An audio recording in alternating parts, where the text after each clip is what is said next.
E eu sou Eduardo, como a Alessandra disse, né? Eu sou trabalhador do curso básico de Espiritismo, então a gente vai se encontrar aí aos sábados, né? Aqui na aula.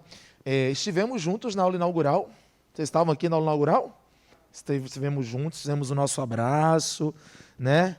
Estava esperando você, lembram disso aí? Pronto, estava com vocês na semana passada aqui também com o microfone, com o Luiz Carlos, nosso facilitador do Encontro 1, e hoje a gente vai para esse Encontro 2, né? Essa aula é uma aula muito especial, porque essa aula ela precisa voltar sempre às nossas memórias, aos nossos arquivos, na nossa jornada, no nosso itinerário ULI, né? E por que essa é a segunda aula de toda a ULI? Quantas aulas vocês terão na ULI? São 20 aulas por ciclo, são 10 ciclos. Quem faz essa conta aí? Eu não sei fazer essa. 200 aulas, no mínimo, né? Porque aí vocês vão começar... Amanhã? Mas amanhã o aulão? Não é março? Março. Acho que sim, vê aí. Março, não é? Lembram do tema do aulão? Quem é você, espírito? Acho que é isso. Vê aí, confere aí. Diga seu nome, lembre seu nome para mim. Elaine. Confere aí, Elaine. Acho que é março, vê aí. Olha aí. De março, né? 27 de março. É o nosso primeiro aulão. Então a gente tem aí essas 200 aulas, tem as aulas aí dos estágios nos campi, então tem muita coisa para a gente viver, né? De conteúdo e de vivência.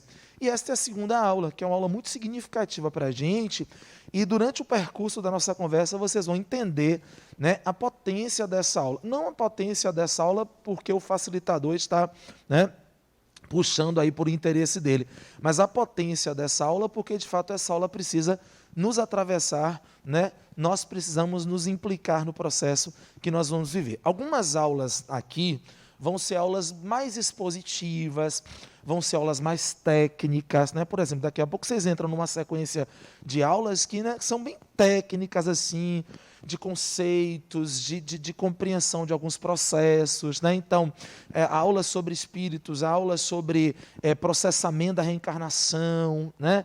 Aulas sobre tipos, são aulas que trazem um conteúdo mesmo, a gente precisa, né, organizar, separar, classificar, guardar os nomes. Esta aula, ela é uma aula que vai demandar de nós um processo de muita reflexão, tá? Então, vocês hoje vão pensar mais, talvez até anotar menos, né? Se vocês forem como eu, vão anotar, porque eu acho que eu só aprendo quando eu estou anotando, mas, enfim, não tem muita coisa para a gente decorar, né? É um conteúdo muito mais vivencial, é um conteúdo mais de uma experiência. E essa aula poderia durar apenas 2 minutos, o tempo de nós lermos a primeira pergunta de O Livro dos Espíritos. Ela poderia durar 2 minutos. Você ia chegar aqui, você ia perguntar assim, que é Deus?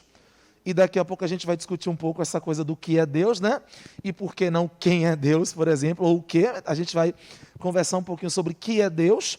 Tem uma resposta que os espíritas há mais tempo certamente conseguem dizer com muita tranquilidade. É fácil decorar essa resposta de lá de O Livro dos Espíritos, então essa aula poderia acabar aqui. Você veio para cá, vamos lá, atenção, catecismo, né?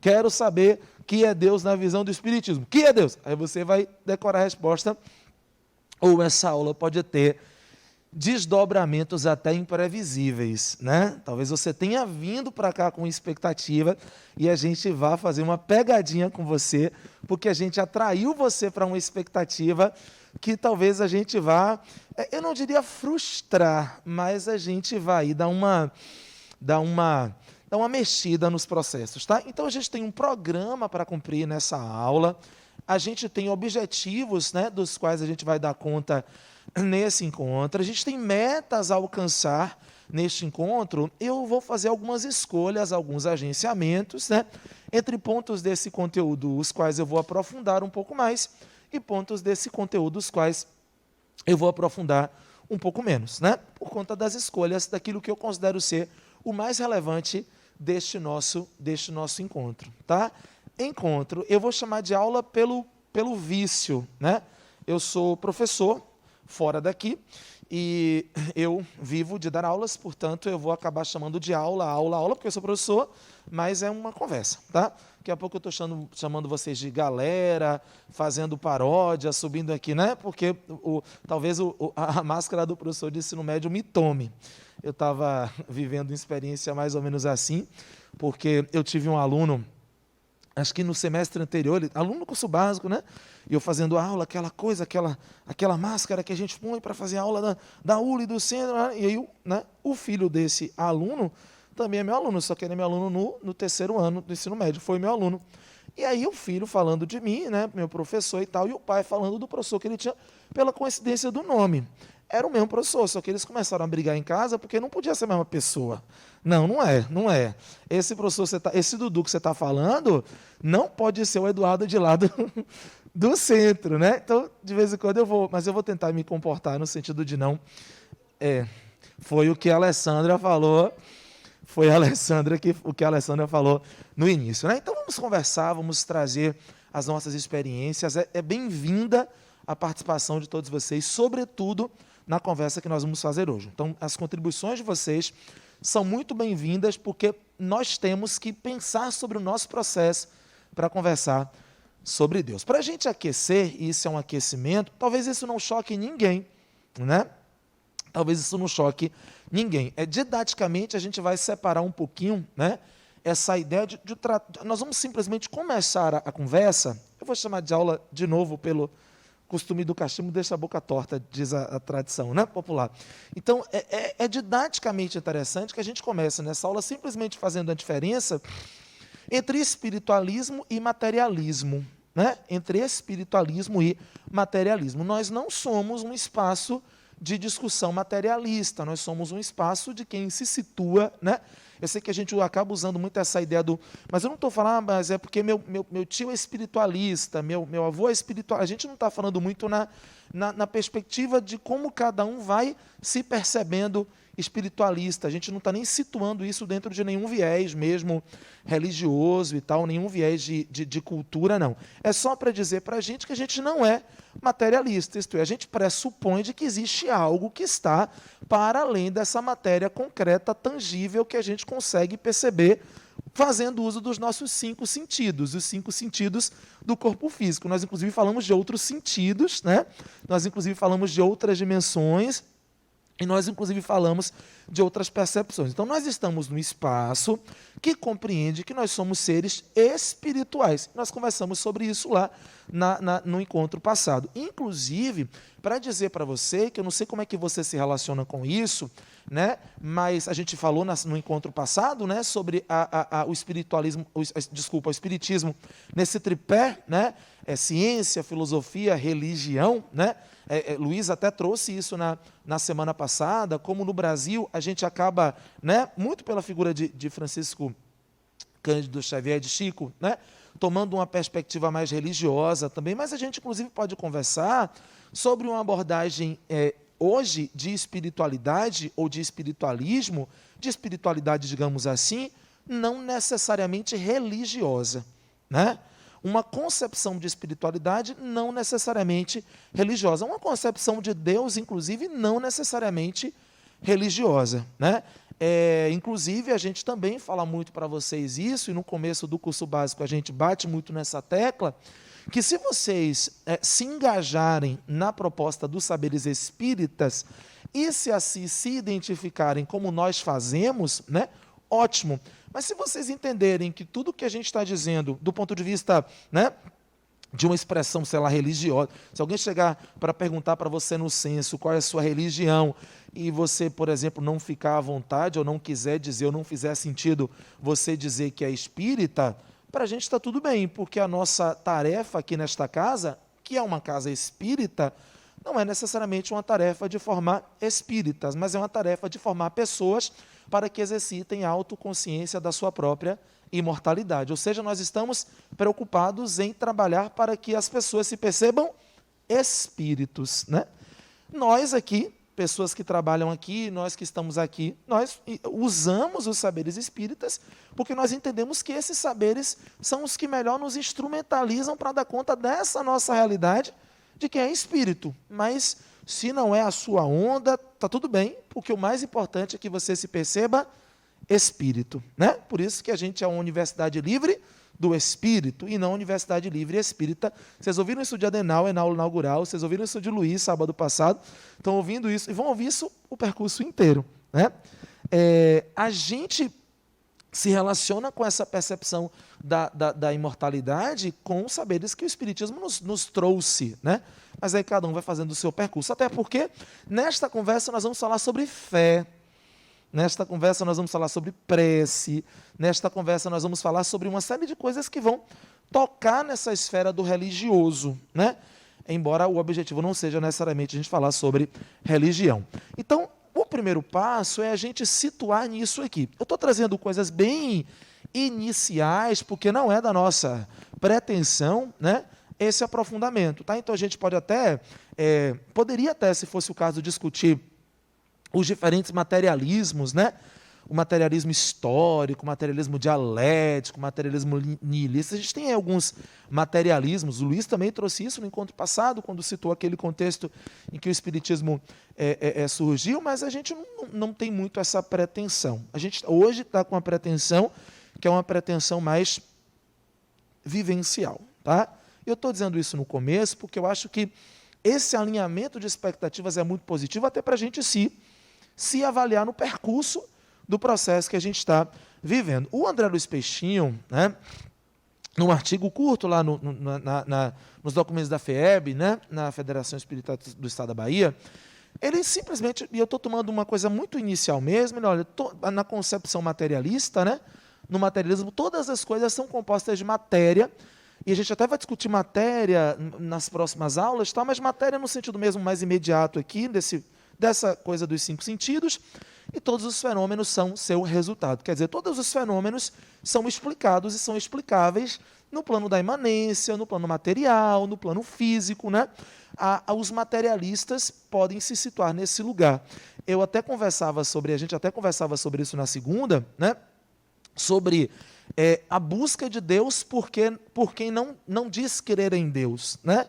A busca, por exemplo, do transcendente porque não se percebe assim. A gente vai também depois, eu estou fazendo um bocado deixando um bocado de lacuna aí, porque, né, é da dinâmica do começo da conversa a gente ir abrindo alguns endereços aí, para depois a gente ir preenchendo esses endereços ou não, né? Aí eu estou pescando aqui do próprio livro de vocês, do livro-texto do nosso curso, né, do livro de Adenauer Novaes, essa concepção de espiritualismo. Vejam, haveria várias concepções de espiritualismo. Se fosse o nosso objetivo discutir isso, talvez a gente pudesse, né, fazer vários aprofundamentos. Mas eu estou situando vocês, alguns estão chegando aqui nessa casa pela primeira vez e estão vivendo esse processo com a gente, outros vêm de trajetórias, né? Eu escutava vocês trazendo os relatos, né? Quando o Luiz perguntou na aula passada sobre o que era o espiritismo para cada pessoa, eu fui escutando as narrativas de vocês, né? Os percursos de vocês, mas só para situar, bom, existe algo, a existência de algo que transcende a matéria. Nós somos seres de transcendência. Nós não estamos limitados ou reduzidos àquilo que os sentidos do nosso corpo físico conseguem perceber. Esperança no porvir. Gente, sabe o marca-texto? O meu marca-texto mental sempre para aqui. Sempre para aqui. Né? Eu gosto muito dessa palavra esperança, nesse contexto de esperança do porvir, por entender que se tem uma coisa bonita que eu aprendi com o Espiritismo, e particularmente com o Espiritismo que se pratica nesta casa, é que eu sou um ser de futuro. Vocês já ouviram aquela expressão? As pessoas, esse aí não tem futuro, não sei quem não tem futuro. Nós somos seres de futuro. A primeira coisa que eu quero dizer para você forte, para mim é forte, nesta casa. Eu não sei o que você veio fazer aqui, eu não sei o que te trouxe aqui, mas eu queria dizer para você que você é uma pessoa de futuro. Nós, muitas vezes, malbaratamos, né, subutilizamos os conhecimentos espíritas porque nós ficamos olhando para todo esse patrimônio, todo esse cabedal de saberes, com uma curiosidade pequena e pobre do passado. A grande pergunta das pessoas aí fora parece ser: o que eu fui na vida passada? O que eu fiz para viver isso? Você vai lá no centro e diz, para, isso é pouco. Isso é pouco. Claro, nós somos herdeiros dos nossos processos, nós temos uma trajetória, a nossa trajetória nos trouxe aqui, mas nós somos seres de futuro, nós somos seres de oportunidade. Eu vou voltar para falar com vocês na aula 14, para falar sobre as leis de Deus. E eu gosto de começar a aula das leis de Deus, vocês vão lembrar disso lá na frente, com aquela cena de Jesus, olhando para aquela mulher que ia ser apedrejada, né? É aquela agonia lá, aquele caos, joga a pedra, taca a pedra, né? E aí ele faz aquela história, aquele que não tiver delito e tal, vai todo mundo embora, ele olha para ele, eu fico imaginando aquele olhar, eu fico desejando aquele olhar. E ele olha, mulher, onde estão os outros? Ah, foram todos embora. Mas ninguém? Cadê? Ninguém jogou, ninguém te condenou? Não, Senhor. Eu também não. Vá viver o seu... Vá seguir. Esse vá, né? Esse vá. Esse olhar de oportunidade. Esse encontro, imagina a beleza de encontrar aquele homem, né? E aquele olhar de quem diz, olha, você é um ser de futuro. Vambora, né? E essa beleza do processo, né? Eu gosto muito de fazer essa referência sempre me toca muito. Então, nós nos dizemos espiritualistas no sentido de, né, que nós temos, na verdade, não espiritualistas, né, mas na perspectiva desse conceito de espiritualismo. Superação do materialismo na compreensão de que existe um destino estruturante e esperançoso para o ser humano. Talvez a gente até possa discutir essa concepção aí de, né, destino. Tem muita coisa que a gente pode problematizar, mas eu queria só que a gente guardasse essa ideia de que a gente é gente de processo, que nós somos seres de oportunidade, que nós somos seres de potência, e esta casa nada mais é do que esse ponto de encontro para a gente se lembrar isso. O fato, minha gente, e isso é bem importante para a nossa conversa, é que se nós consultarmos as obras dos mais eminentes antropólogos e sociólogos, nós vamos notar que todos concordam em reconhecer que a crença na sobrevivência do espírito humano se mostra universal, né? Quando nós estivermos nas aulas sobre reencarnação, quando nós estivermos nas aulas mais... A gente vai ver quantos processos culturais, né? Desde os trajetos mais anteriores da história da humanidade, né? Quantas concepções, quantas culturas...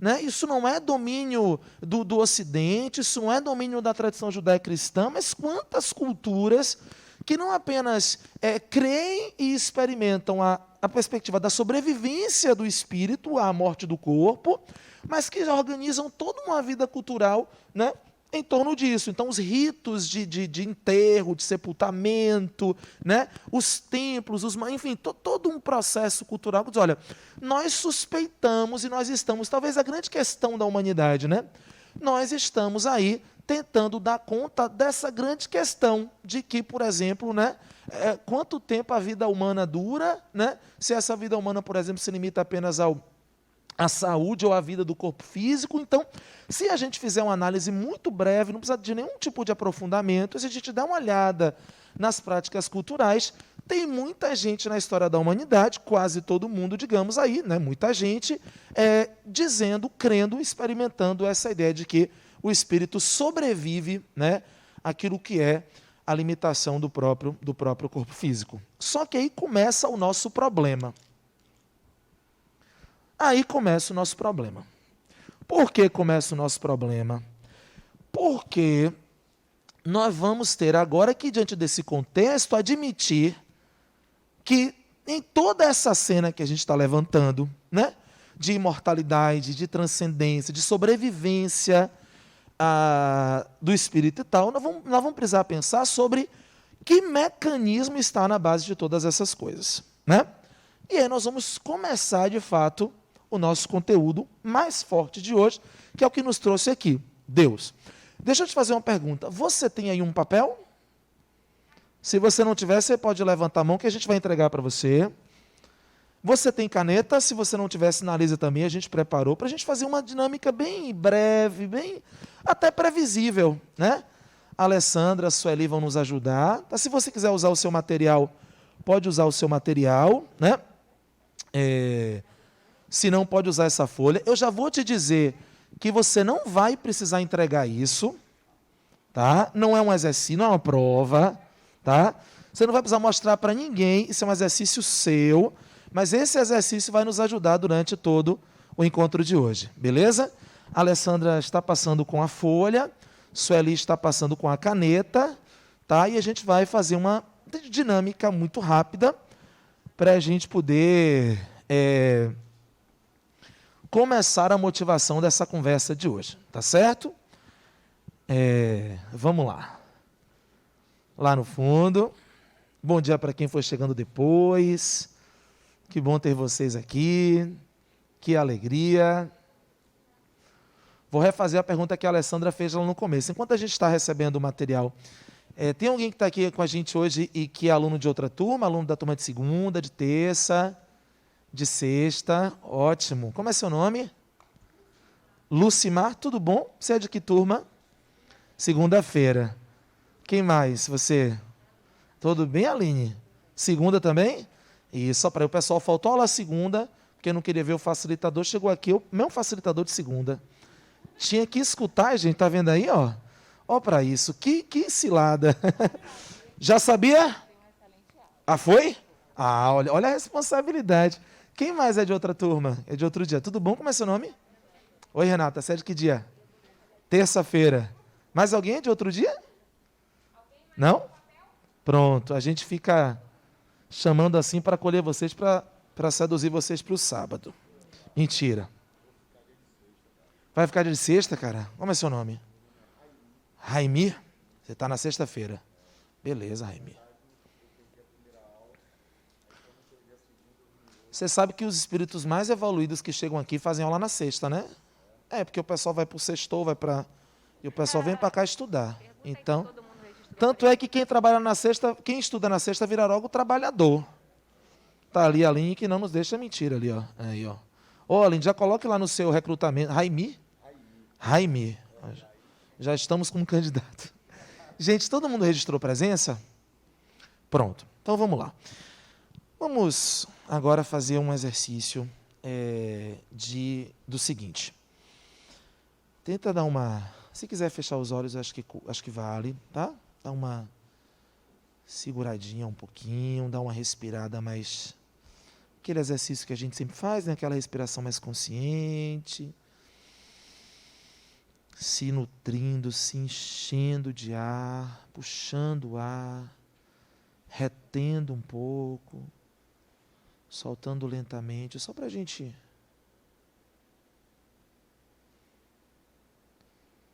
fazer um silêncio. Eu queria que você agora, com seus olhos abertos, olhando aí para o papel que você está usando, eu queria que você simplesmente, pelo que você sente a partir deste comando, fizesse isso. Represente Deus. Pode começar.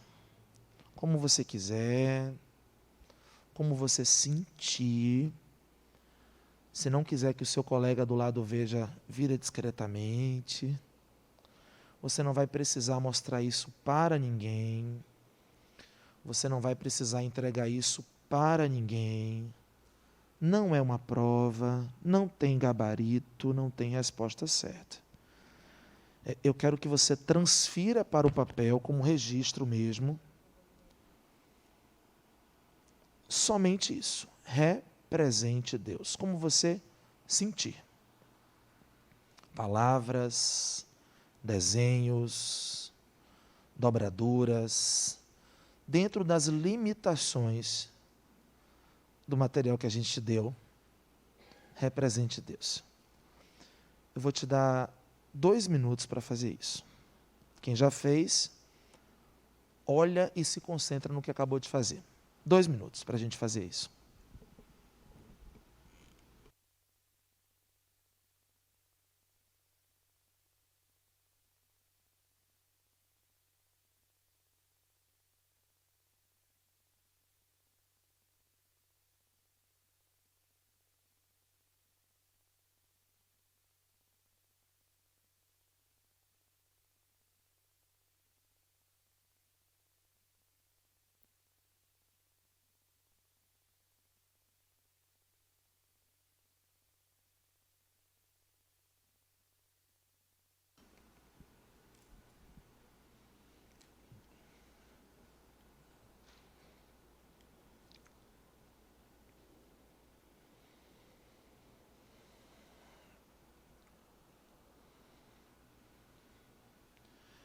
Estou usando exatamente esse termo aí para deixar você muito livre para fazer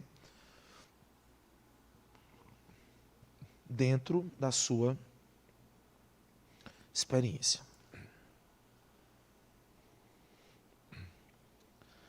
Quando você tiver terminado,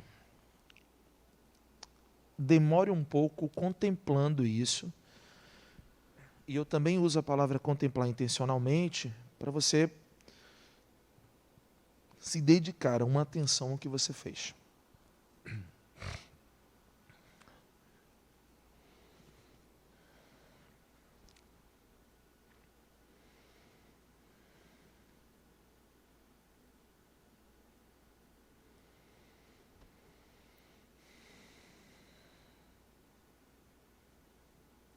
Prontinho.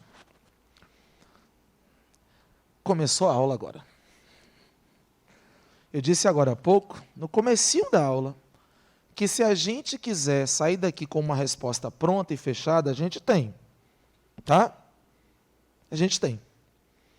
Mas antes disso, eu quero fazer algumas provocações para vocês. E eu queria saber, para a gente continuar a conversa, se alguém gostaria de compartilhar qualquer coisa que tenha experimentado nesse momento. Ou o que fez, ou o que sentiu, ou o que não fez. Enfim, alguém gostaria de dividir alguma coisa sobre isso? Me ajuda ali a ler. Aline? Pronto. Vamos escutar a Aline. E com certeza depois dela mais gente vai aqui também. Ó, Sueli, eu quero que vocês simplesmente dividam qualquer coisa, evidentemente relacionada a isso, né? Até para dizer, olha, não achei que fez sentido nenhum. Certo? A gente vai conversar um pouquinho sobre isso. Diz a Aline. Certo. Então, seguindo o que foi proposto, né?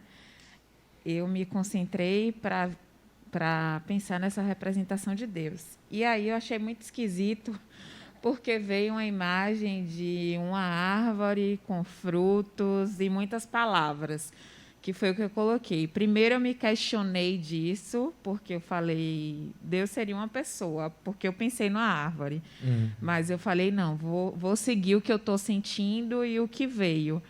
E assim, achei bem interessante isso, porque durante o próprio exercício eu fui meio que me questionando de uma preconcepção que eu tinha, né, desse Deus que é uma pessoa com aspecto X ou Y. E entendi que essa árvore que veio foi uma simbologia do que é Deus para mim, né? Uma simbologia desse Deus que é força, que é esperança, que é vida, que é o se doar, que dá fruto, e é isso. Você me trouxe aí duas coisas, Aline. Uma figura e alguns temas. Você me trouxe a figura da árvore e você me trouxe temas. Força. Não é isso? Posso te fazer uma pergunta? Você não precisa responder agora, tá? Certo. Inclusive, eu gostaria de que você não respondesse agora. Então, não vou até pedir para a Alessandra tirar o microfone. Já tirei. Mas eu vou te fazer uma pergunta, Aline. O que isso aí diz sobre você?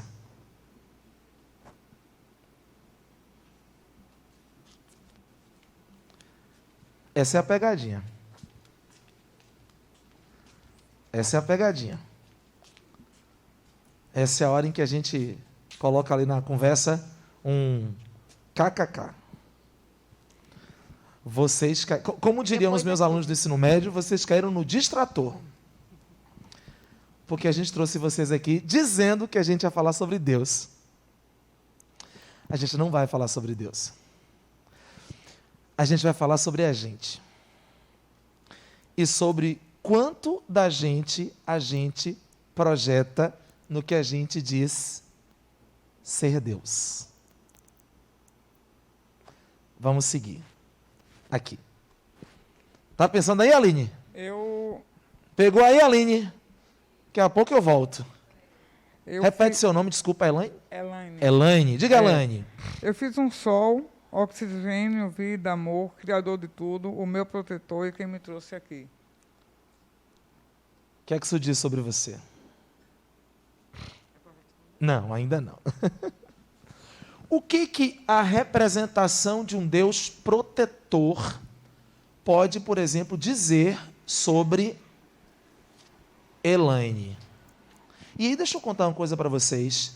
A gente não vai ficar aqui colocando verdadeiro e falso, certo e errado, nas respostas que vocês têm, porque essas respostas são um problema de vocês. O nosso problema está nesse processo. Eu vou contar para vocês uma coisa antes de passar. Como é seu nome? Rejane, antes de passar para Rejane. Estava eu, nesta mesma aula, ainda na modalidade remota, né? Numa transmissão de aula, no Zoom, aquela coisa toda. E a gente estava nessa momento da dinâmica, né? E as pessoas falando, Deus é isso, e a gente, ótimo, Deus é aquilo, gente, ótimo, Deus é aquilo. Aí uma aluna, né, tomada por alguma inquietação, pediu o microfone lá no ensino remoto, abriu o microfone e disse assim, mas a gente vai, sei lá, na religião tal, o pessoal fala que Deus é isso.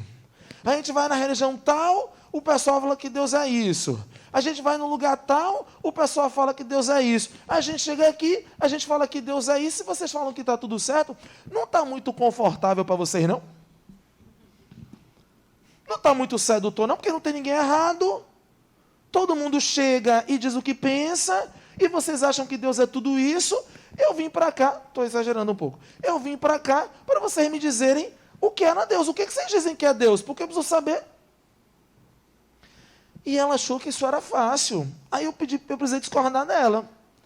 Eu disse, colega, muito respeitosamente, deixa eu te contar uma coisa, isso é muito difícil. Isso é muito difícil. Porque se você quer uma resposta pronta, catecismo, quer uma resposta? Quer Deus? Alguém sabe dizer? Questão 1 de O Livro dos Espíritos. Deus é o quê? Causa primária. Primária tem a tradução que muda, causa primária de todas as coisas, inteligência suprema do universo. Ponto. Dá até para decorar, é fácil. Você não pode tirar essa onda. Vocês que acham que Deus é uma pessoa estão muito atrasados. Deus é a causa, Deus é a inteligência suprema, a causa primária. Você quer uma resposta? Tá bom, tome a resposta. Sim, e aí? O que isso diz sobre os espíritos que lá no século XIX... Será que se essa pergunta tivesse sido feita no século XXI, a palavra causa permanece? Porque causa é algo muito importante para a maneira como o pensamento do século XIX se organizava. A obsessão pela causa. Se a gente pensa, por exemplo, numa física pós-causalidade, pós-Newton, pós-mecânica, será que o pessoal não ia... Vocês acham que a gente veio para cá para ficar brigando sobre que tem a verdade sobre Deus? Não. Não. E não é um relativismo, não é uma permissividade intelectual, não é uma estratégia preguiçosa para dizer que está todo mundo certo, então todo mundo é bem-vindo aqui, porque a gente não pode contrariar. Não, não é isso não. É porque existe muito mais sobre você, na concepção que você consegue elaborar sobre Deus, do que é o próprio Deus, se é que eu posso usar esse masculino, se é que eu posso usar esse singular. Quanto do seu processo... Porque sabe qual é o nosso grande problema aqui? Autoconhecimento, autotransformação, né? O nosso problema somos nós. Nós estamos aqui para trabalhar com nós, somos o nosso objeto. Que tal se você pegar esse desenho, essa representação, essa palavra... Uma vez o aluno disse assim, não, você me entregou a folha em branco e eu vou te devolver em branco. O que isso diz a seu respeito? Qual é a pista do seu processo sobre você? Que essa concepção... Você já parou para pensar sobre a sua história com a ideia de Deus? Para você, Deus sempre foi o que é hoje, 26 de fevereiro de 2022. A gente está gravando essa aula, algumas pessoas podem ver isso depois, mas eu estou perguntando, é hoje mesmo, é agora, é nesse agora, hoje. Foi Deus que mudou? Foi Deus que mudou? Que concepção de Deus é essa? Foi Deus que mudou? Se a gente pega, por exemplo, eu vou pegar só a tradição cristã, que é a tradição da qual quase todo mundo vem. Se você pega, por exemplo, as narrativas Gênesis e Apocalipse, fui coroinha, sei do que eu estou falando, né? Você pega lá, concepção de Deus, né? Há uma construção de Deus mais tribal, mais local, é o Deus da tribo, é o Deus do grupo, é o Deus da descendência. Aí depois você tem a necessidade de um Deus que é um Deus mais militarizado, é o Senhor dos exércitos, é o Senhor que vai à frente do povo para a guerra, é o Senhor que vai derrotar os inimigos, que vai afogar os inimigos todos, vai abrir o mar, vai afogar todo mundo, e vai guiar esse povo até esse povo chegar à terra da promessa. Hã? Tiquiti e tira. Aí depois você tem uma necessidade de organizar aquele povo, porque aquele povo agora está acomodado numa terra. Aquele povo precisa de código de conduta, precisa de moral, precisa de regra. Então você precisa moralizar essa concepção de Deus para organizar as relações sociais. Aí você tem um Deus que sai desse lugar mais militarizado para esse lugar do... Essa tradição, a própria tradição, né? Os livros de fundação desses grupos, os livros dessas primeiras famílias, os livros dos juízes, os livros dos profetas. Aí vem Jesus e resolve que agora Deus é Pai. Vocês têm noção da treta que isso não deve ter sido? Pai, vai chamar Deus de Pai. Não chamou de mãe, porque tinha algum senso. Chegar naquela sociedade e dizer que Deus era uma... Né? Aí vem século XIX, que salto eu estou dando. Século XIX, agora já não é mais um pai, já não é mais uma pessoa, já não é mais antropomorfizado, agora é algo abstrato, é uma causa. E isso para falar de maneira muito reduzida de anos de uma tradição. Imagina as outras tradições. Mas vamos escutar ali, porque senão eu vou dar aula sozinho e a gente não está aqui para isso, não é não, Alessandra? Não, Alessandra vai... Tadinha de Rejane. Rejane está aí, ó, e a Alessandra parada. Oi. Rejane, tudo bem? Como vai? Tudo bem. Diga eu tentei aí. representar a minha ideia de Deus, mas há muito tempo eu penso em Deus como energia. Então Energia. eu não consegui representar. Isso, Né? Então, mas eu escrevi uma frase que é mais ou menos a minha ideia. isso. Energia que emana e se propaga por todo o universo, em tudo que existe. Energia que emana e se propaga por todo o universo, em tudo que existe. Ô, Rejane, aqui a lei na frente, o que isso diz a seu respeito? Não me diga agora não, mas pense. Como é seu nome? O meu é Anderon. Anderon? Isso. Tudo bem, Anderon? Tudo bem. Desculpa, Anderon, só para a gente alinhar isso, a gente está preferindo a equipe mesmo segurar o microfone, para a gente não ficar manipulando e tal, ok. né? A gente está higienizando, então é só para vocês, que é um cuidado que a gente está tendo para evitar o contato mesmo, né? Sobretudo com o microfone, né? Fala, Anderon. Eu gostei desse ponto que você saiu, né, da formação até o século XIX. Só queria refletir, que você pudesse refletir também um pouco aí, um hiato que teve aí no politeísmo, né, nos deuses, nos vários deuses. Como é que Isso. fica essa situação dos deuses, Perfeito. na verdade. E complementando ali como a Rejane falou aqui, que ela definiu como energia, e eu defini também como isso, só que eu equacionei, né? Eu coloquei a entropia e a entalpia e coloquei que Deus vai ser a junção dessas equações aí, né? Junto com a equação da energia, né? Muito bom. Deixa eu te fazer uma pergunta, que nem é a pergunta que eu estou fazendo a todo mundo. Você é de que área, assim, do conhecimento? Professor de matemática. Ah, ok. Pronto. A ótimo. gente nem imaginou. Isso, gente. Mas é isso. Olha que quanta beleza. Quanta beleza. Ele disse assim, eu equacionei. Olha que divindade se manifestando. Olha que beleza se expressando na equação. Eu não alcanço, eu sou professor de português. Mas eu acho que Deus tem... Daqui a pouco eu vou falar de verbo com vocês. Vamos revisar. Rapidinho. Vou falar de adjetivo. Não é de Deus, não? Oxente! Olha para isso. Verbo não é de Deus, é brincadeira, mãe. Quer dizer, o povo lá bonito, Evangelho de João, no princípio era o verbo e não é de Deus? Como é que faz isso? É muito precioso. É sobre isso. É muito precioso o que o colega da gente está trazendo. Muito precioso. Quando ele faz a mediação, entropia, entalpia, são esses os termos? Quando ele faz essa mediação, causa, equilíbrio, ordem, dispersão, reparem, que beleza isso. Ele vai para a energia, mas reparem, não é para a gente simplesmente, eu fui lá no centro, fui na aula da ULI, aí o professor lá ficou perguntando o que era Deus, cada um falou o que achava de Deus e todo mundo foi embora, eu não aprendi nada lá hoje. Não. Veja como a gente vai dar conta de Deus com os operadores que a gente tem, e como é bonito isso, e como esse processo é um processo que diz coisas a nosso respeito. É isso que nós... Porque, gente, essa concepção de Deus, ela vai modulando nossa caminhada total daqui para frente.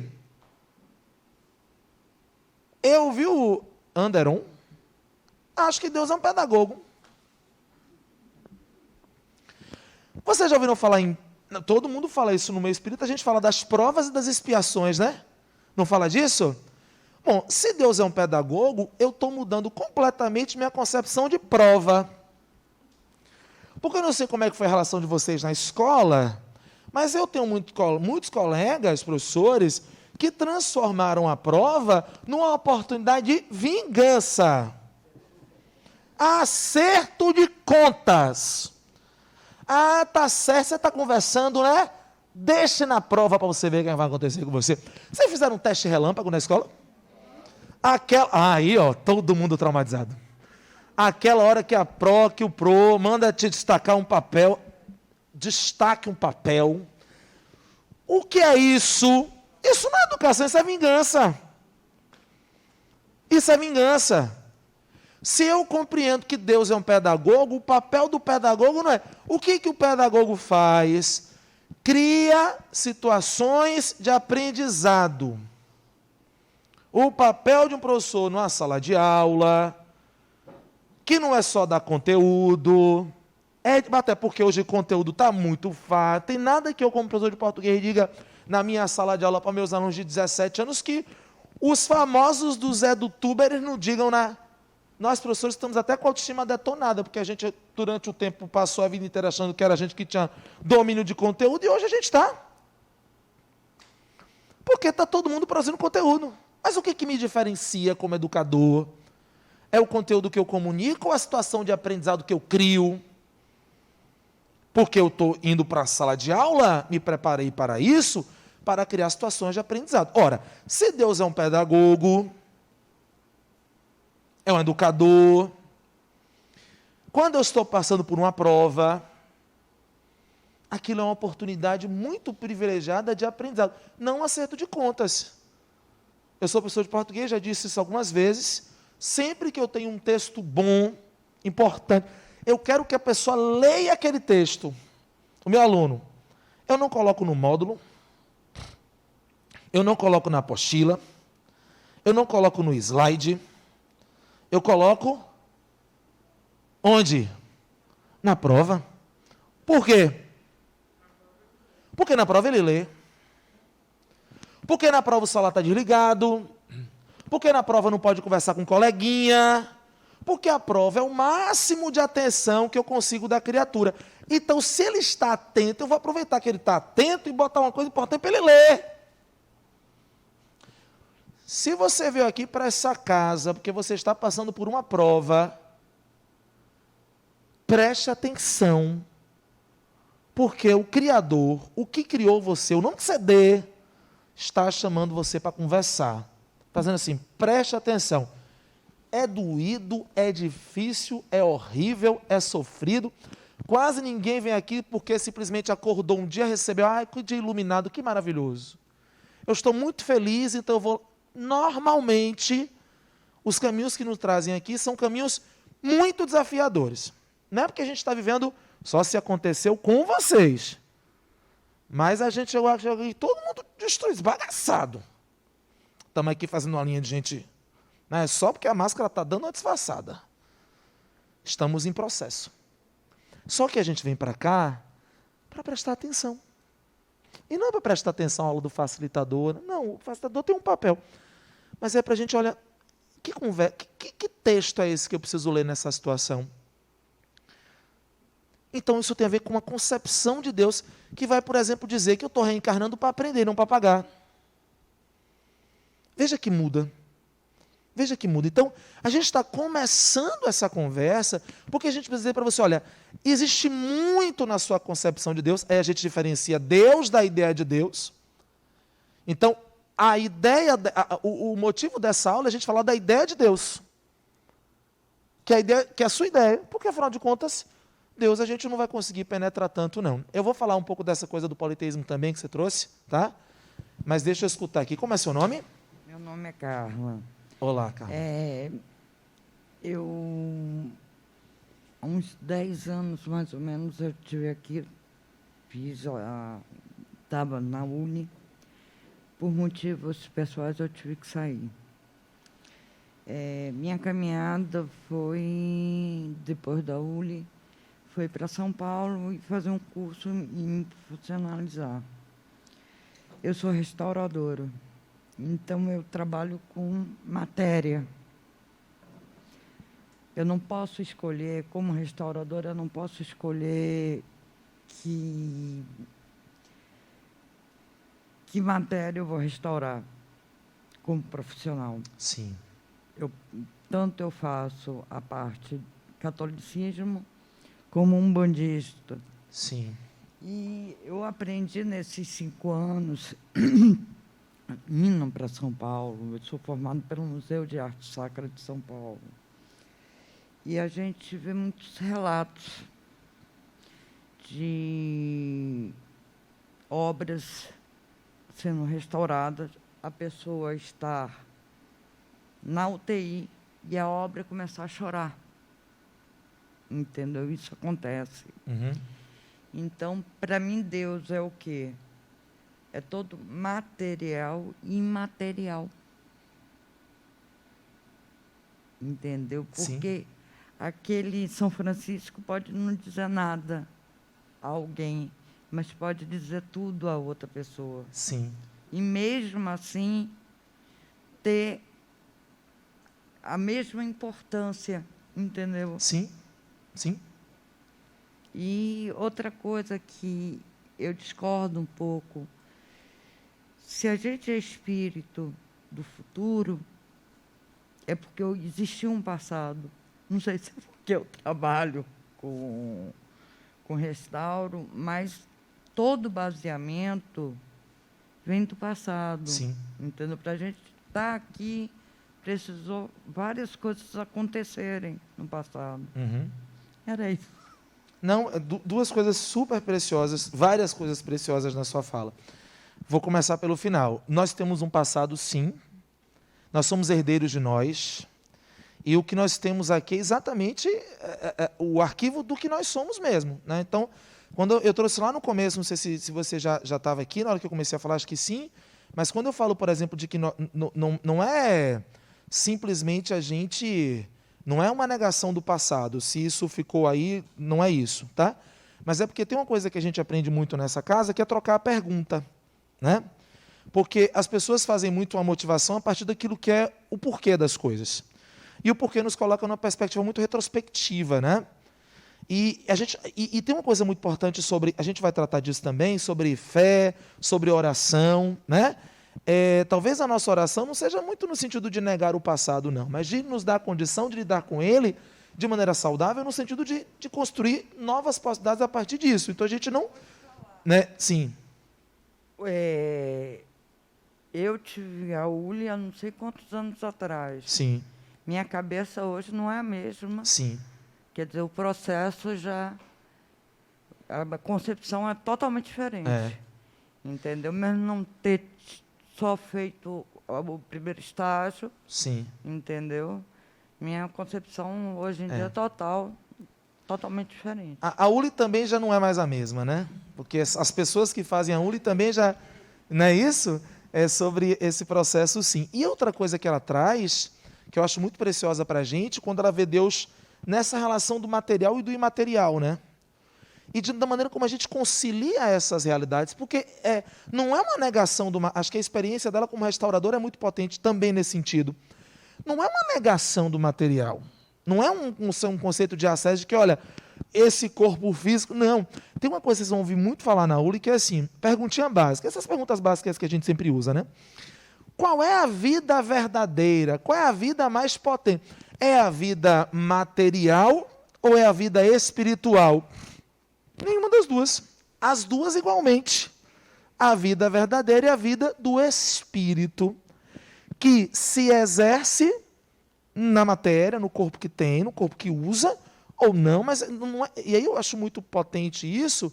Eu nunca tinha ouvido uma restauradora falar, né, de Deus assim, mas assim, é muito potente ver essa divindade, esse divino, esse transcendente, o nome que você queira dar, no que é material, porque senão a gente vai achar que, né, as questões da vida... Pois é. Sim, perfeito, tá? Então, o que a gente está trazendo, e aí tem a ver com o que nosso colega de matemática, né, trouxe ali, é como também vocês vão estudar evolução nas próximas aulas. A gente vai falar sobre evolução, sobre o princípio espiritual, sobre o estágio que o princípio espiritual vai fazendo nos diferentes reinos e tal, mas como parece que nós estamos passando por um processo de relação com Deus também nos diferentes reinos, né? Então por exemplo, o processo cultural ou o processo histórico que vê Deus no mineral, né? Que vê Deus, a pedra como, não uma representação simplesmente, mas a própria divindade, né?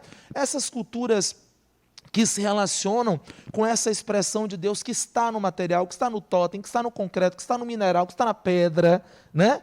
Essas culturas, por exemplo, que vão pensar uma expressão de Deus que passa, por exemplo, pelo vegetal, que passa, né, pelo animal. A gente tem esses seres híbridos também, ou então as tradições que vêm no próprio animal, uma expressão também desse divino, né?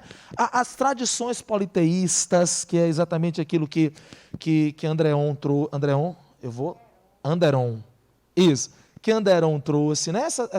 Mas assim, vejam que nós temos também dois caminhos para fazer aqui. Fazer uma matriz avaliativa de o que está certo, o que não está certo, e pensar, por exemplo, na perspectiva de como estas sociedades acabam produzindo essas concepções dentro dos operadores e dos limites que têm dentro dessas condições, porque aquilo que a gente quer construir aqui é que no Espiritismo a gente tem uma visão de Deus que não é antropomorfizada, né?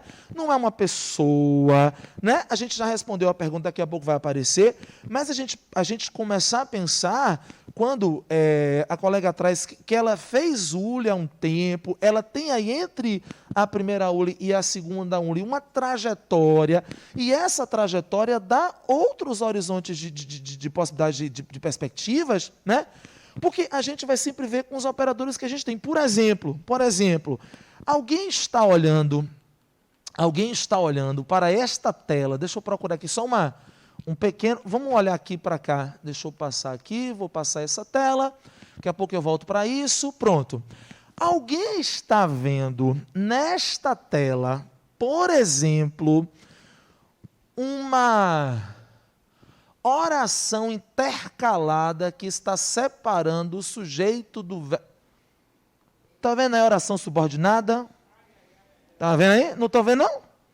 Oração coordenada. Não estou vendo, não? Complemento nominal, vocês não estão vendo, não? Estão vendo, não? Por que não estão vendo? Porque não está dentro dos objetos de interesse, de investigação, dos operadores de leitura, com os quais eu fico vendo isso todo canto, porque meu colega está vendo a equação ali. A entropia, tá? Então, assim, é para a gente olhar, é como se você pensasse assim, eu estou tomando isso como uma pista sobre mim. É isso que é a pegadinha do encontro de hoje. Chamei você para conversar sobre Deus. Não, vou falar sobre você, sobre mim, sobre o meu processo. No meu processo, por exemplo, isso aqui é extremamente forte. No meu processo, isso é muito forte. Sou do interior da Bahia. Trovejou. Algumas providências. Desligar a energia elétrica. Cobrir os espelhos.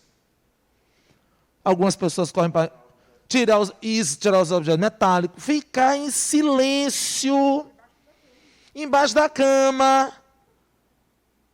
Porque o que é aquilo? Alguma coisa errada eu fiz. Aí você veja como isso repercute. Porque imagine eu, adolescente, sei lá, criança, né? Deus deve ser uma pessoa muito ocupada, supondo que ele seja uma pessoa. 7 bilhões de pessoas só aqui para dar conta. Só falando dos encarnados. Aí, sei lá, eu não fiz a tarefa de português. E aí, papai do céu parou tudo que ele estava fazendo naquela tarde de quinta-feira, porque ele precisava brigar comigo. Meteu lá o raio, o trovão, está brigando comigo. Aí a sensação que eu tenho quando eu cresço é que, né? Papai do céu está vendo tudo, está brigando toda hora. Quer dizer, tem uma culpa que alimenta o meu psiquismo, que é resultado dessa concepção de Deus, né? Que estrutura. Essa sua ideia de Deus, ela estrutura essa sua relação com você e com os outros, por exemplo. Então, a ideia que a gente está construindo aqui, ela passa muito por isso, ó. Ela passa muito por isso.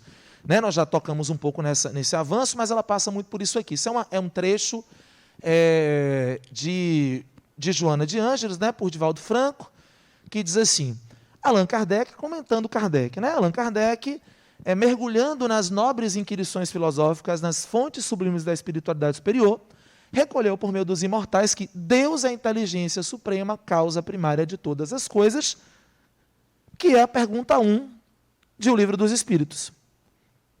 E aí a gente se lembra que a pergunta 1 é que é Deus, não é quem é Deus.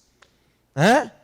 Quer dizer, a pergunta ela já cria a pergunta ela já direciona a resposta. A pergunta ela já está num determinado horizonte. Né? Deus é a inteligência suprema, causa primária de todas as coisas, em admirável síntese. Então isso está arrumado, se você queria uma resposta pronta. Mas aí vem uma provocação que eu acho que é a motivação da nossa conversa. Completando a argumentação com a asserção de que o homem deve estudar as próprias imperfeições a fim de libertar-se delas. O que será mais útil do que pretender penetrar no impenetrável? Vamos dizer assim, olha, a gente não tem como responder esse negócio. Agora, a gente pode se valer... Você quer falar? Não, você está... Tá. A gente pode se valer, quando ele fala de estudar as imperfeições, eu diria que a gente deve se estudar a partir dessa concepção que a gente está construindo.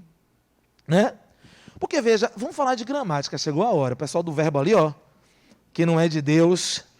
Vou revisar 3 classes gramaticais. Substantivo, verbo. Vocês vão comigo aí? Ô, gente, alguém me dá uma moral, por favor. Ninguém vai? Eu vou sozinho. Eu estou comigo agora, reparem. Tem uma coisa que a gente chama de adjetivo. Adjetivo faz o quê? Aí, ó. Qualifica, caracteriza, especifica, particulariza. Certo? Toda vez que você pega um adjetivo, linda, e você, por exemplo, pega esse adjetivo e se refere a um substantivo, Sueli, e você coloca um verbo de ligação no meio, Sueli é linda. Você sabia que isso é uma opinião? Independentemente do que esteja sendo dito, estruturalmente isso é opinião, gramaticalmente isso é uma opinião. A gramática da língua portuguesa ensina assim. Toda vez que você pega um adjetivo, linda, se referindo a um substantivo, Sueli, pela mediação de um verbo de ligação, você tem uma coisa que a gramática chama de atributo. O que isso significa? Que linda não é uma característica inerente a Sueli. Não é uma característica própria dela.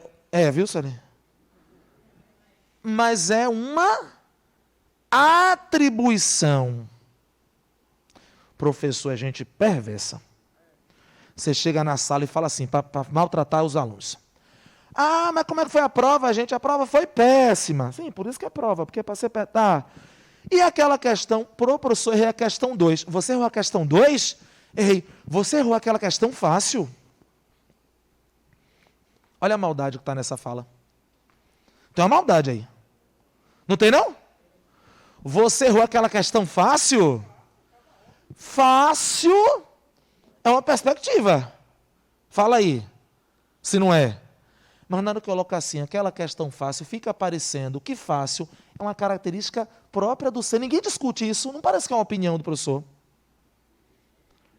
Hã? Pois é, mas quando eu digo assim, a questão fácil, parece que fácil é uma característica que já está colada à questão, que eu só estou reconhecendo uma coisa que é dela. Vocês entenderam isso que eu estou dizendo? Quando eu digo essa questão é fácil, é outro efeito. Porque se é dá uma sensação de avaliação, de opinião, de percepção. Tá certo? Isso é regra de português. O que é que isso tem a ver com a aula? Tudo. Porque linguisticamente você se expressa por uma língua. Quando você diz Deus é, o que vem depois é atributo seu. Aí você escolhe a coisa que você acha mais suprema, mais sofisticada. O que você conhece de mais? Deus é amor. Que é o que você entende que é o sentimento mais elaborado, sofisticado, potente que existe. Tem uma figura da Igreja Católica muito conhecida, uma das Teresinhas da Igreja Católica, que parece que ela percebeu isso, ela diz assim, Deus é, e basta. Resolveu o problema dela. Porque em alguma instância percebeu que na hora que você diz assim, Deus é energia, Deus é amor, Deus é material e imaterial. Por que é uma beleza aqui? Porque é possível que seja tudo isso mesmo. Mas por que você diz que Deus é amor e que não, sei lá, Deus é justiça? Que psiquismo é esse que se organiza assim? Aí tem uma coisa que a gente pesca lá de Adenauer Novaes, que é isso aqui, ó. Concepções de Deus e implicações do psiquismo. Vocês estão conseguindo ler ali a faixa? Deus é um designer. Deve ter algum sentido. Deve ter muita coisa divina na matemática. Deve ter. Eu não tenho competência para isso. Ou pelo menos não treinei essa habilidade aí. Mas deve ter um... Eu fico vendo nas aulas da ULI, sei lá, reencarnação, mecanismos biológicos da reencarnação, aspectos fisiológicos da mediunidade. Eu fico vendo a galera dando as aulas, eu fico pensando, meu Deus, que divino! Porque a glândula, porque o sistema endócrino, porque dá sono por isso, porque não sei o que lá, porque o hormônio. Eu digo, meu Deus, isso é muito bonito, isso é muito divino, isso é muito... Pelo amor de Deus. Deus falando com Deus, pelo amor de Deus, é uma confusão. O seu amor, sei lá, como é que fala, né? E não precisa ficar nenhuma... O conflito aqui, ele é simplesmente assim, vou me pensar a respeito disso. Por que não precisa daqui para frente ficar se monitorando, não, viu? Vou fazer minha prece na hora de dormir. Senhor. Ai, meu Deus, não pode falar Senhor, porque senão vai parecer que eu sou o servo. Mestre. Ah, não pode falar de mestre, porque eu não sei. Não precisa ficar nessa confusão, nem legislando sobre as relações. Ah, minha mãe, você é uma pessoa muito atrasada a ficar chamando Deus de pai. Deixe sua mãe se relacionar com a divindade da maneira como ela consegue se estruturar. Não tire isso dela, não. Porque senão daqui a pouco entra numa história de ficar polícia de conexão divina dos outros. Né? Por quê? Porque é o nosso processo psíquico. Quando Adenauer, isso está num livro dele chamado O Voo do Espírito, ele fala sobre Deus e a ideia de Deus. Interessante. Vocês conhecem Adenauer Novaes? Conhece? Pronto.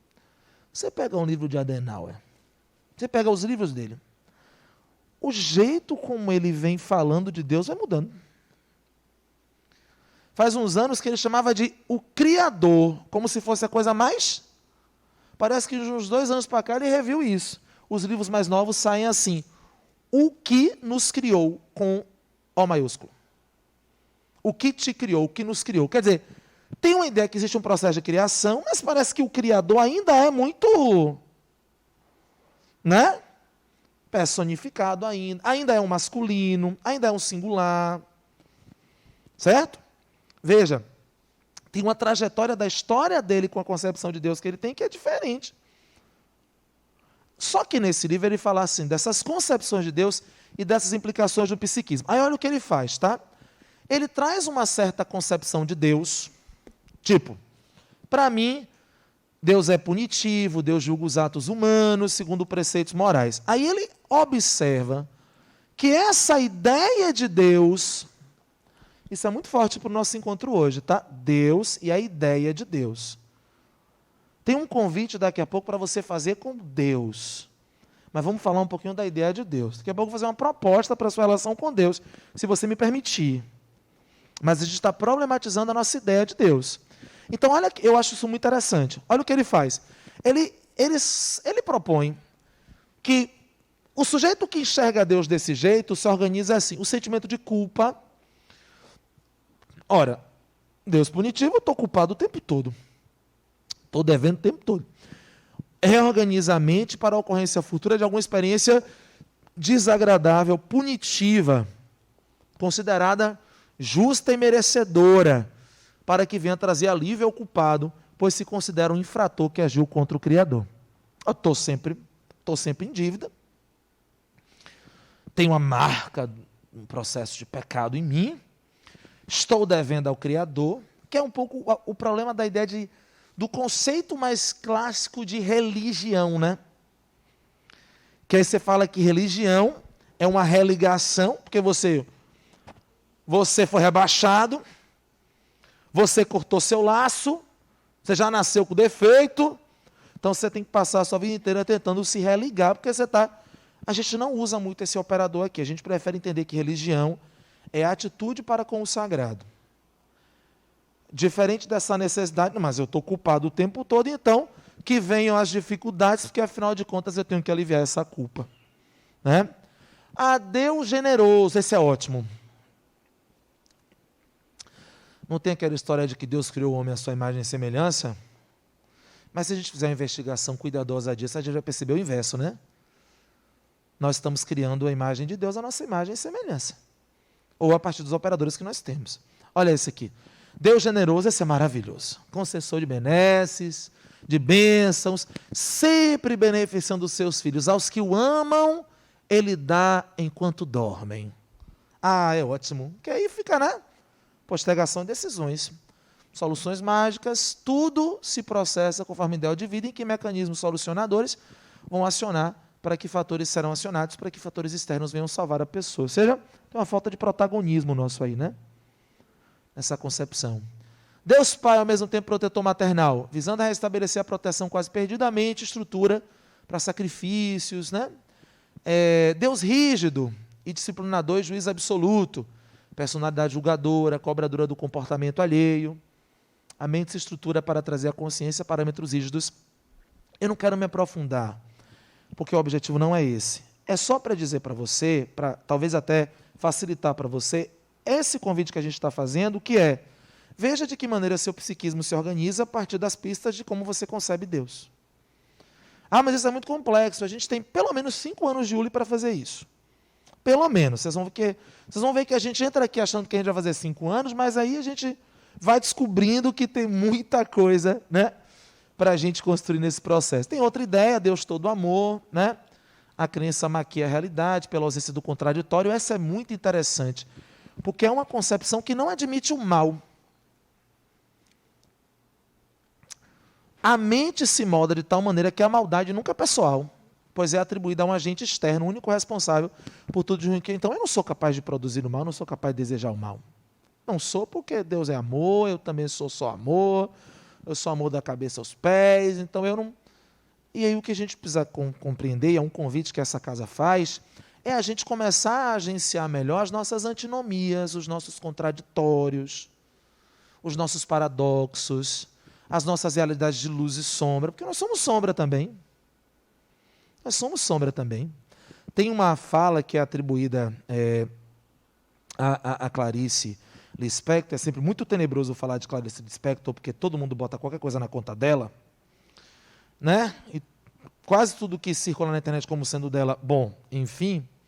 Mas tem uma coisa que assim, a gente tem que ter muito cuidado com o defeito que a gente resolve cortar, Porque pode ser exatamente esse defeito que nos estruture. Esse defeito. Né? E aqui um convite é muito esse, aqui na aula. Veja aí se esse defeito não é a sua potência.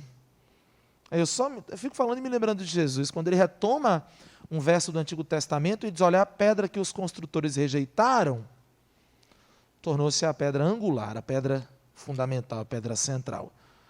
Talvez exatamente o que você anda rejeitando em você seja um ponto absolutamente estruturante e fundamental da maneira como você se exerce no mundo. Então, ressignifique sua relação com isso. O problema é quando a gente, por exemplo, admite que a gente precisa se livrar do mal. Talvez a gente precise se reconciliar, e eu imagino que vocês entendam o que eu estou dizendo. Não é que a gente simplesmente rompa com questões éticas, não é nada disso. É a gente reconhecer que existem algumas maldades na gente que podem ser potência. Mas isso tem muita coisa na ULI para a gente construir. Deus poderoso, interventor. Aí eu fui lendo isso aqui, viu? Essa parte é muito crítica para mim na aula. Na leitura disso. Porque eu li essa, bom, então não é essa, né? Então é. Eu fui lendo procurando o gabarito. Então com certeza a Adenauer vai chegar na página seguinte e vai dizer qual é a melhor concepção de Deus, que aí eu vou seguir a concepção de Deus que ele está dizendo e vou ficar ótimo. Não tem. Esse gabarito não tem. Sabe por quê? Porque existe uma proposta muito importante para a gente fazer aqui, ó. Sentir Deus. Sentir.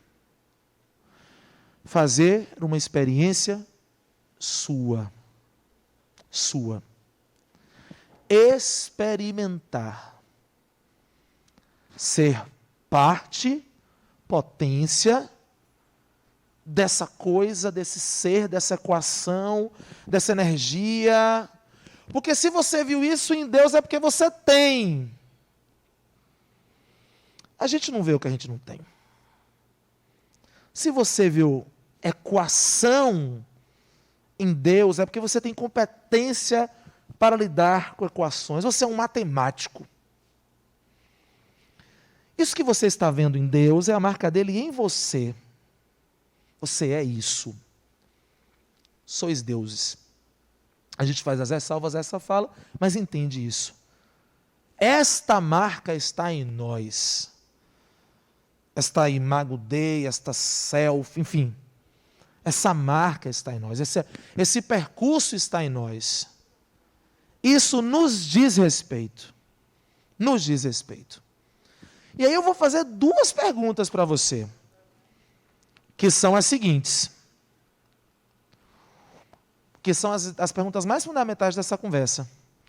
O que a sua ideia de Deus diz sobre você, que é o percurso que a gente está fazendo há quase 1 hora. Há 50 minutos nós estamos fazendo esse percurso. Essa é a pergunta. O que a ideia de Deus diz sobre você? E eu ainda quero provocar mais. O que a sua ideia de Deus faz você fazer? O que a ideia de Deus justifica em você? O que você usa da sua ideia de Deus para justificar determinados processos?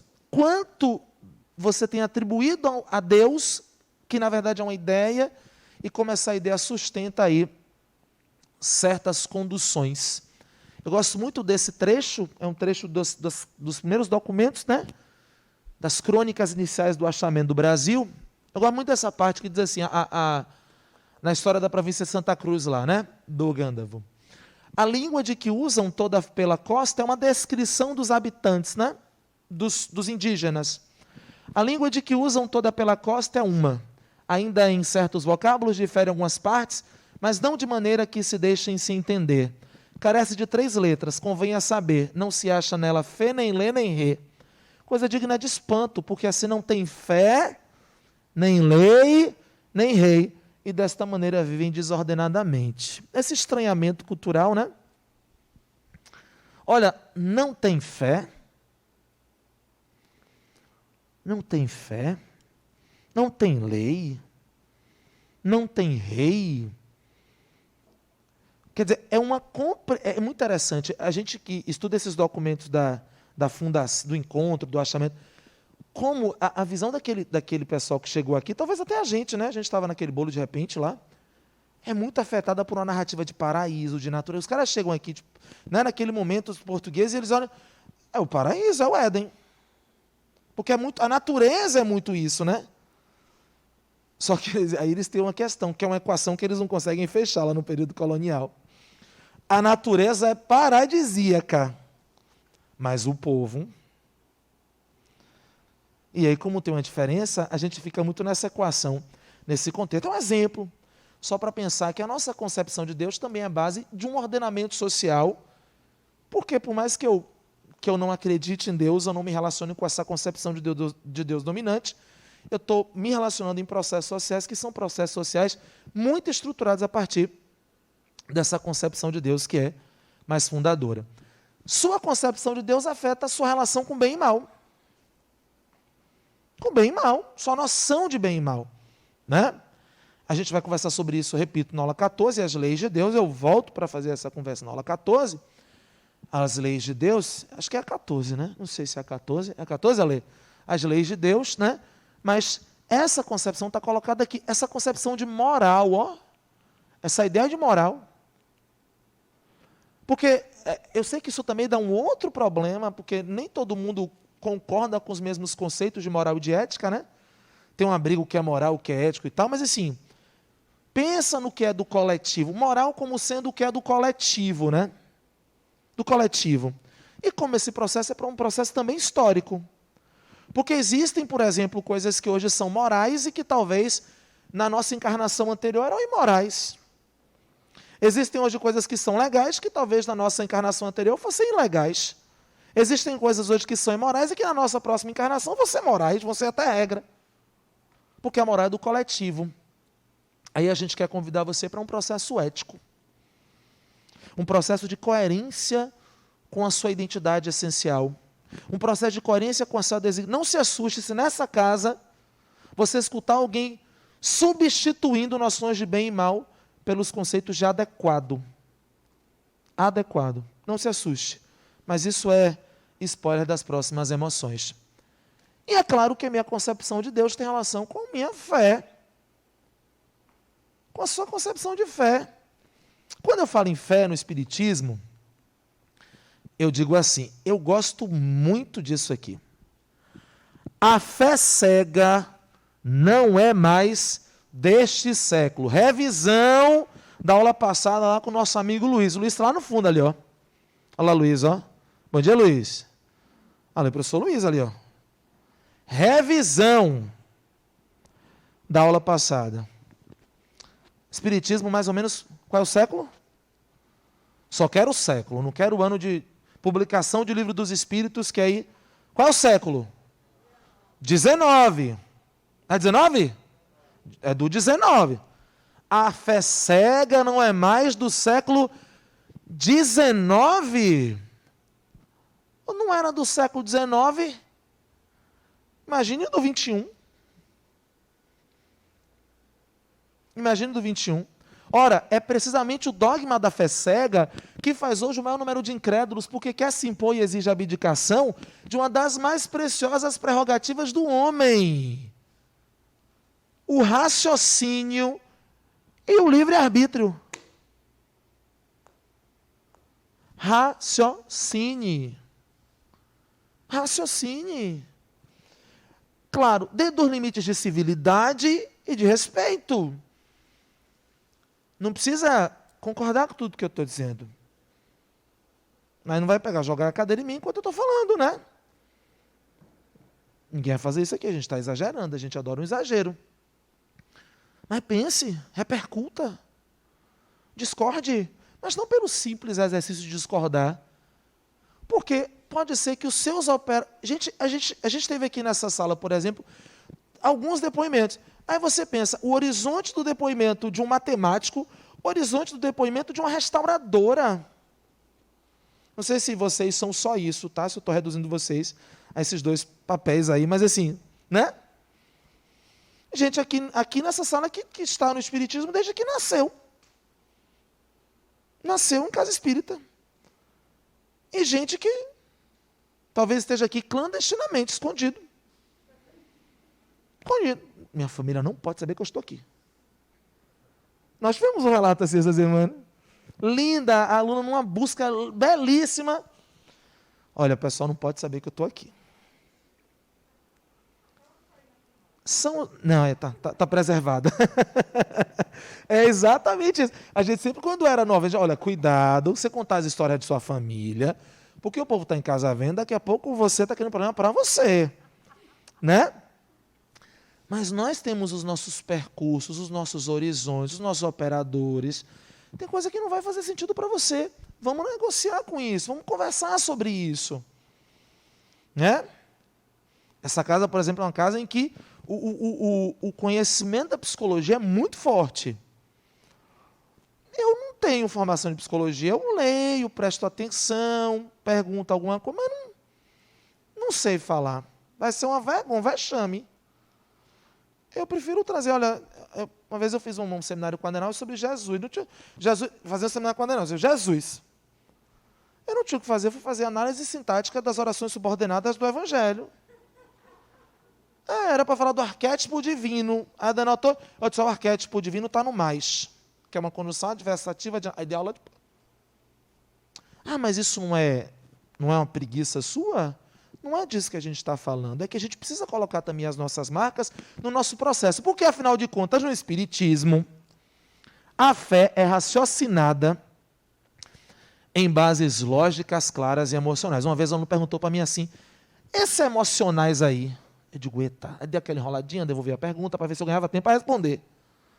Até hoje eu não sei responder, mas eu tenho hipótese. Esses emocionais eu coloco na conta da subjetividade, do processo de cada um, do percurso de cada um, dos interesses de estudo de cada um, das histórias, porque existe aqui também o nosso conteúdo subjetivo nas escolhas que a gente faz. Na universidade, das escolhas de pesquisa, tem uma coisa sua. Tem aqui a experiência do professor de matemática, tem aqui a experiência da restauradora, tem aqui a experiência do psicólogo, tem aqui a experiência da bióloga, tem um componente nosso. Tem aqui, por exemplo, o fato de você estar passando por um processo difícil ou não. Então, tem uma coisa da nossa subjetividade que vai dando identidade ao nosso processo e à nossa fé também. Né? E aí isso vai ter uma repercussão na nossa prece. Vocês fazem prece, vocês oram. Eu adoro uma prece. Fico nessa aula assim de Deus, todo desconstruído, porque não sei o que lá. Me bota, o facilitador faltou, o facilitador faltou. Eu fico aqui 2 horas fazendo a prece. Você vai dormir, vai acordar, luz verde, e eu estou aqui. Gente que não faz, porque da noite, às vezes, ele fez uma palestra uma vez dizendo isso, melhor oração, trabalho. Mas veja o seu subjetivo nesse processo. O seu. Eu fiz um formulário para o encontro pedagógico da ULI, e aí eu perguntava assim, para todos os ciclos, né? Tem prece no início do encontro? Tem. Então a prece é direcionada para quem? Para Jesus, para o Espírito Superior, para Deus. Veja que, para quem você endereça a sua prece? Tem muito de você aí, né? Tem muito de você aí. Mas vamos só para fechar, falar sobre essa concepção de prece, né? Essa parte finalzinha da conversa, vocês veem que eu concentrei muito tempo na ideia, porque era a minha grande... Eu demorei um tempinho ali falando de espiritualismo, materialismo, situando vocês, né? Fizemos ali, aí passamos um tempo bastante do tempo pedagógico conversando sobre toda a dinâmica da concepção de Deus. Aí vocês falam, tá? Esse finalzinho é para a gente pensar como essa nossa ideia de Deus tem repercussão em tudo isso. Relação com bem e mal, relação com moral, fé, e com a maneira como a gente se fala com Deus, supondo que Deus seja uma pessoa que nos escute ou com o que seja que você se conecte. Bom, aquilo que Deus lhe concederá, veja que ainda é muito interessante isso, porque lá em O Evangelho segundo o Espiritismo, lá em O Livro dos Espíritos, a pergunta é, que é Deus? Aqui no Evangelho, Deus ainda é Ele. É pessoa ainda. A gente não se desvincula do nosso passado assim. Não é assim. Expectativa. Deus é a causa, inteligência suprema. Realidade. Ele. Porque nós temos as nossas bagagens. O aluno falou segunda-feira, mas eu tenho um contato mediúnico, converso no seu canal espírito, eu pergunto para o espírito, para a criança lá, para os espíritos, que é Deus, eles dizem que Deus não existe. E aí eu digo, e aí que espíritos são pessoas? Pessoas são espíritos, não é isso que a gente aprendeu aqui na primeira conversa que a gente teve? Aí eu falei assim, um dia desse o TikTok, o algoritmo do TikTok, me deu lá um pessoal, porque Kardec foi isso, Kardec foi aquilo, Kardec deve ter sido. É uma pessoa situada num tempo, num momento histórico. Eu acho que é o mais interessante isso, não tem canonização. É uma pessoa importantíssima, fundamental, necessária. Temos muito a agradecer pelo trabalho. É uma pessoa historicamente situada nos limites do tempo. Que é a história do passado lá, que a nossa amiga trouxe. Né? Não dá para você simplesmente desrespeitar o processo que fez a imagem chegar àquela fratura no dedinho. Não, tem uma história ali. Fechando, tá, minha gente? Já ia chamar vocês de galera, ó. Já é o outro professor querendo tomar aqui conta. O que concederá ainda serão os meios de sair por si mesmo de uma dificuldade, com a ajuda das ideias que são sugeridas pelos bons espíritos, deixando-lhes assim o mérito. Assiste aqueles que se ajudam a si mesmos, segundo a máxima, ajuda-te, o céu te ajudará.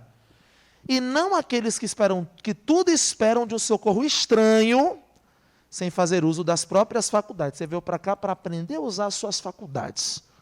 Talvez aprender seja uma pretensão muito grande nossa, mas pelo menos para a gente dizer para você que você tem suas habilidades, suas competências, seu processo. Ao contrário, geralmente preferem ser socorridos por um milagre. Olha, essa casa tem amorosidade, tem acolhimento, tem carinho, tem aconchego, tem colo, tem tudo. Mas chega uma hora que a gente escuta assim, e você? Tem o que com isso? Porque tem uma responsabilidade que é nossa. A gente lida com ela, com tudo que essa casa nos oferece. Mas assim, é nesse sentido que não é um milagre só do que a gente está falando, né? É aprender a usar suas próprias faculdades. A prece, né, não é o mal que as preces afastam, mas nós mesmos o pensamento pode causar o mal. Elas não entravam em nada os decretos de Deus. Volta à ideia do passado. Você fez um mau uso de uma determinada coisa, né? Do seu corpo, enfim, né? Olha, agora eu quero me livrar disso por um... Não, eu tenho que assumir um pouco a responsabilidade desses processos. Vai lá, Deia, por favor, só para fechar.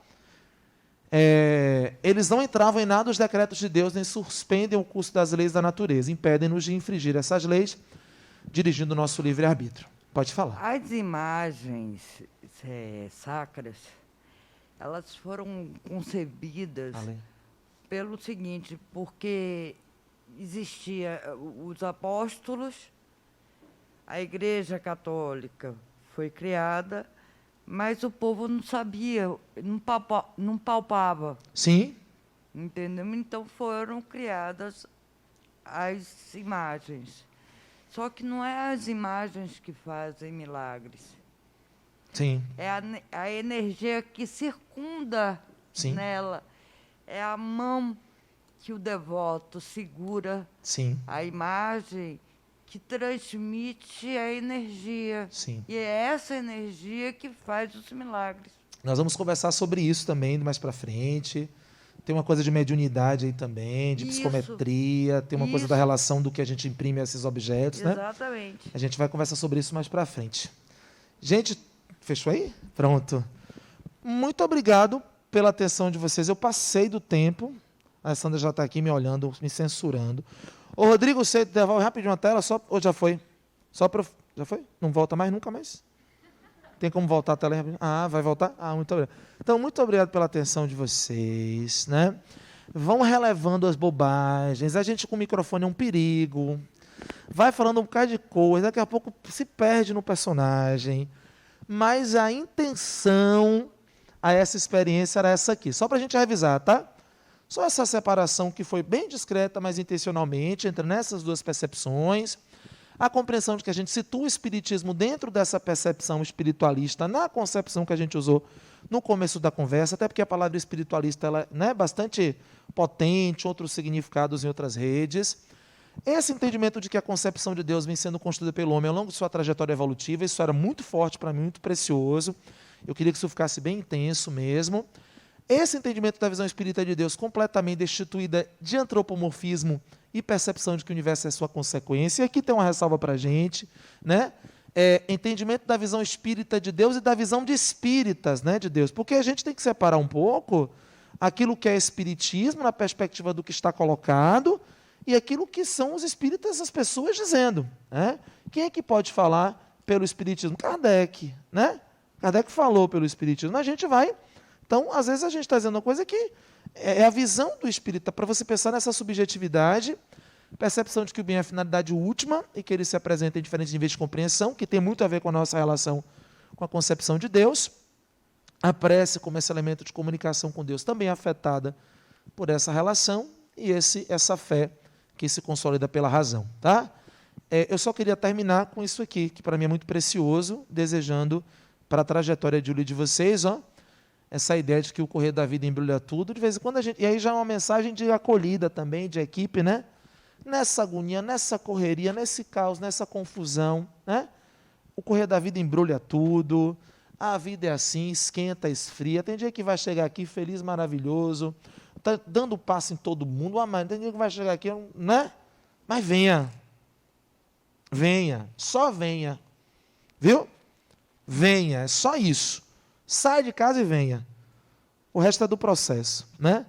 Aperta e afrouxa, sossegue e depois desinquieta. O que ela quer da gente é coragem. Isso é um aforismo lá do Grande Sertão Veredas, Guimarães Rosa, e eu quero desejar para vocês nessa trajetória de Uli, coragem. Coragem para bancar o processo de vocês. Coragem para bancar a jornada que vocês estão fazendo, se tornando ao mesmo tempo sujeito e objeto da atuação do processo de vocês. Então, que a gente tenha um semestre potente para que a gente possa, com coragem, exercer a nossa condição de espírito com autoconsciência da nossa própria imortalidade. Muito obrigado pela atenção de vocês, um ótimo final de dia, um bom final de semana, aquelas coisas todas. Sábado que vem tem mais. Obrigado, gente.